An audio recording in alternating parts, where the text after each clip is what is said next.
Hi, it's Elizabeth from Tyne Valley Motorhomes, and today we'll be doing the handover video of the Compass 196. The first thing you'll come to behind your driver's door is your leisure battery and your hookup point. So when you're hooking up your cable to the vehicle, you want to lift the collar on the vehicle and then align it up and slot it inside the vehicle. When you're hooking it up, make sure you hook your cable up to the vehicle first and then the mains. And then when disconnecting, disconnect from the mains and then the vehicle, so you're never walking around with a live lead. Next, we'll come to your toilet cassette locker. So as long as the blade on the inside of the toilet is closed, you can pull the orange handle up and slide the cassette out. And then to empty, you just want to unscrew the cap, tip it up, and while you're emptying, press in this little orange button. This just allows some air in and stops it from glugging. Give it a good swirl around with some fresh water, and then pop some blue or green liquid in your cap and then into the cassette, ready for use again. Next, you've got your fresh water filler point. So you'll need to unlock it with a key and then push and twist round to pop the cap off. You'll then need a hose pipe and some adapters, as some sites just provide the brass tap. Then you pop your hose pipe through there and then fill up your fresh water tank. Once you're done, pop your cap back on and make sure you lock it with a key so no one can tamper with your fresh water. Behind your back wheel on the driver's side under the vehicle, we've got your waste and fresh water drain off points.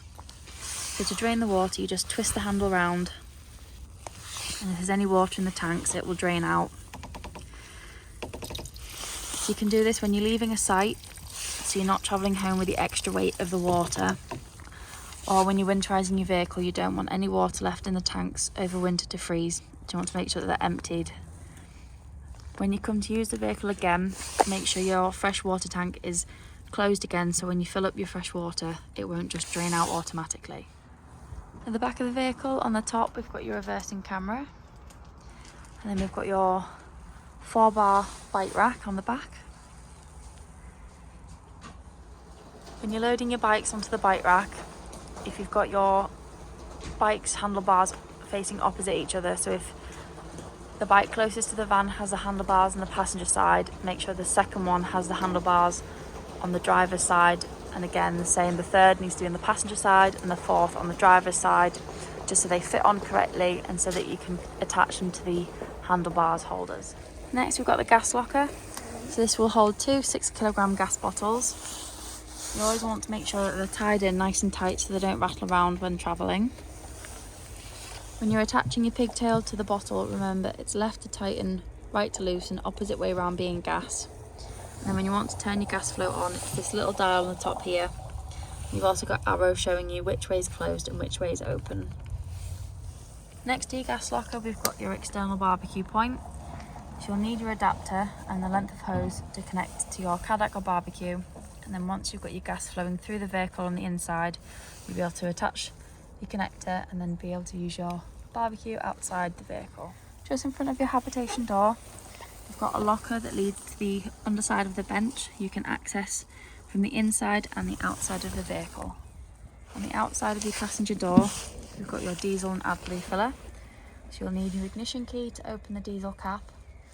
And then when you're filling up your AdBlue, if you go to a petrol station where they take Arctic lorries, you'll be able to get AdBlue on the pump, but you can also buy it in drums. On the outside of your passenger door, we've also got your ideal tyre pressures. And then on the front, we've got your bonnet release. Under the bonnet, the main things you want to focus on is your screen washer fluid. You've got your engine coolant and your brake fluid, your oil and your dipstick, and then we've got your negative here and your positive under this cap to give or receive a jump start. And we've also got your weight plate on the front as well. So first thing you want to do when you get into your motorhome is turn your main control panel on.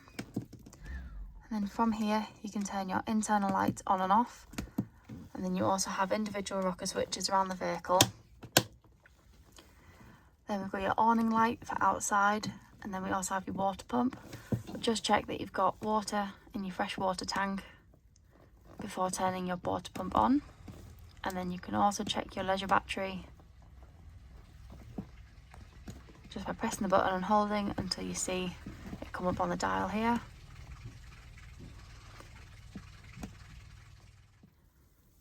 Next, we've got your heating and hot water. So So the top one is your hot water heating settings. So if you click the button, you've got frost, which is about 5 degrees, 1 kilowatt, 2 kilowatts, just gas, gas and 1 kilowatt, or gas and 2 kilowatts of electricity for your heating, for the hot water. And then you've got your fan heating, which is the same. So you've got a kilowatt, 2 kilowatts, 3 kilowatts, gas, and then gas and 2 kilowatts of heating on your van. And then to increase and decrease the temperature, you've got the plus and minus. So the top is about 30 degrees, all the way down to about 5 degrees, right at the bottom there. Here we've got your gas burner hobs working. Just remember that once you've used them and turn them off, let the metal fully cool before you put the glass lid down, otherwise it will shatter. Here we've got your grill working on gas.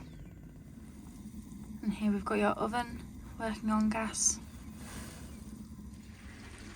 Here we've got the hot water running. You might be able to see the steam, but the water is hot and up to temperature.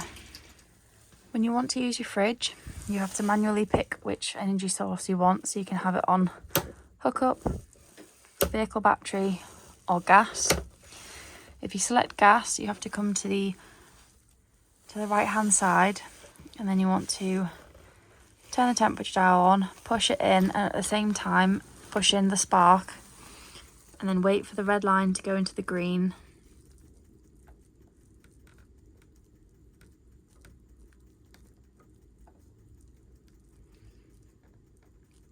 And then your fridge will be lit on gas.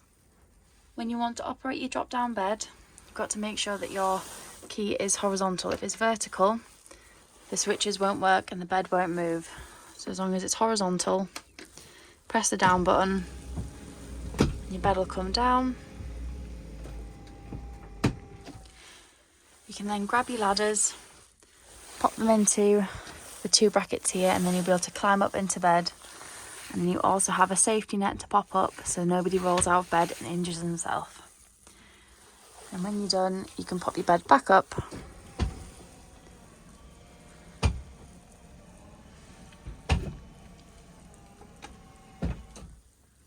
To turn your rear lounge into a double bed, you want to come to one of the benches and then gently pull out the base and slide it into the middle. And then you want to do the same on the other side. Like so. And then what you want to do is bring your backrests into the middle here, so it fills in the gaps. But what you can also do is you can move the cushions around, so you can put this bump at the side, and then also on this side have the bump facing the back, so it's where your head and feet will be, so you get a flatter surface to sleep on. So here's what the double bed looks like made up in the back of the vehicle. Under the bench on the passenger side, we've got your boiler drain down. So this yellow toggle here, if it's pointing to the side of the van, the valve is shut and the boiler will hold the water. However, if you push it forward, the water will drain out of the boiler. So you want to do this when you're winterising your vehicle, so you don't have any water left in the tank over winter to freeze and cause frost damage. But also, if you're not using the van for a couple of weeks over the summer months, it's a good idea to drain out your boiler, just so the water doesn't go stagnant. When you come to use it again, just make sure that the yellow toggle is pointing to the side of the van, so it will hold the water and fill up, and then you'll be able to heat your hot water up. In the bathroom, we've got your sink, and we've got a nice large mirror next to your shower. And we've got a cupboard above your toilet. And when you want to flush your toilet, make sure you've got your water pump turned on and fresh water in your water tank. And then you want to push the blue button on here to get a flow of water into the bowl. And then to open the blade, you want to pull this lever forward. And then always close the blade and shut the lid so you don't get any smells through the vehicle when you're finished. The front dining area can also be made into a large bed in the front of the vehicle. First thing you want to do is just pull the table off the railing, just pop it to one side. Now you want to fold the leg of the table down. So you want to pull this black lever, then fold the leg down, and then you can pop the table on either side on the runners, just in here. And there you've got your table set up as the base of the bed.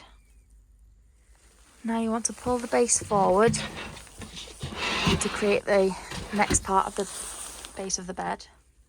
Next, you want to slide the base cushion forward and then put the backrest cushion in the space that's left behind next to the wall. Now you want to pop your thicker infill cushion in on top of your table to fill in the gap. Last thing you want to do is put the slightly smaller filler cushion into the gap that's left and your bed will be ready. And here we've got the front bed all made up and ready to sleep on. When using your radio, on the left hand side you've got your volume button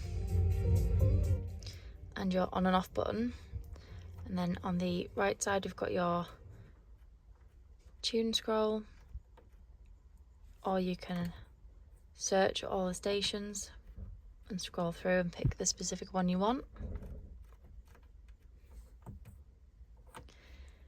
And then on the side we've got your media, so you can connect your phone. So you can connect a phone through Bluetooth. And then you've also got your menu settings, so you can scroll through. And you can also skip through with your forwards and backwards, pause, and also go back. Below we've got your air control, so we've got your fan speed. And then your temperature on the outside of that. And then we've got whether you want it coming from inside or outside, and then the way you want the air to blow. So on the steering wheel we've got your radio volume on the left, and then on the right side you can skip through different radio stations, and then if you've got your phone connected you can answer and hang up phone calls. On the left we've got your indicators and your lights, and then below we've got your cruise control. And on the right we've got your wiper blades.